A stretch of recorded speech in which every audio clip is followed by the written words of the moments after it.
So every time I post some thing about growing up in the 70s, 80s, we all look at that time period in our lives. And growing up in the greater Salem, Kaiser area, I grew up in Lake LaBiche.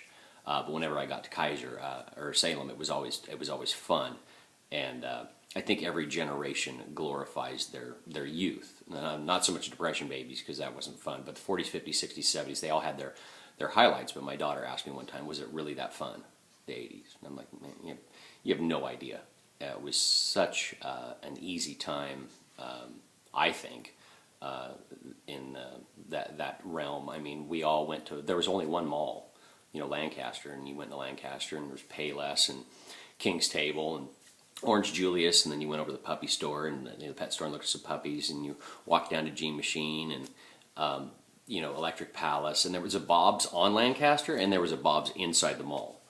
And if you got bored at the mall, you get dropped there with $20, and you were good for a day. If you got bored there, you could walk over to Eastwood. And I mean, I played a lot of air hockey and foosball there. I didn't bowl, but Pietro's was the pizza place, and you get bored over there, you walk over to T-Shirts Plus. You're with your girl, you make a couple T-shirts. You get one with a unicorn and a rainbow, and you get one with a dirt bike. We have so many of these shared things. I mean, Skate Palace. I mean, I lived there forever, and so many of you, I spent time with you there.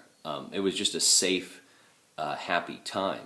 And like I said, it's not a glorification of my glory days or anything like that, but posting those things about that time period, and I know we all reminisce like a lot about the same things. I mean, Jan Ray was the pristine neighborhood in town. I mean, it was beautiful, and everybody knew where Sesame Street was. Rhonda Clemens lived on Sesame Street. My wife one time was like, "How do you know Rhonda Clemens?" I'm like, "Skate Palace, man." I mean, those are all shared things that we have, and it just I wanted to mention and talk about those things because I look back on my youth and think about how much fun it was, and I look at today's youth and thinking, God, they don't have very much fun.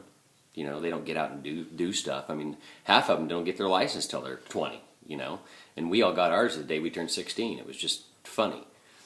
Like I said, it's not a glorification or anything like that, but I'll leave you with this. Think about when the happiest time in your life was, and if you don't answer right now, then maybe you should make some changes. I'll leave you with that farm thought for the day.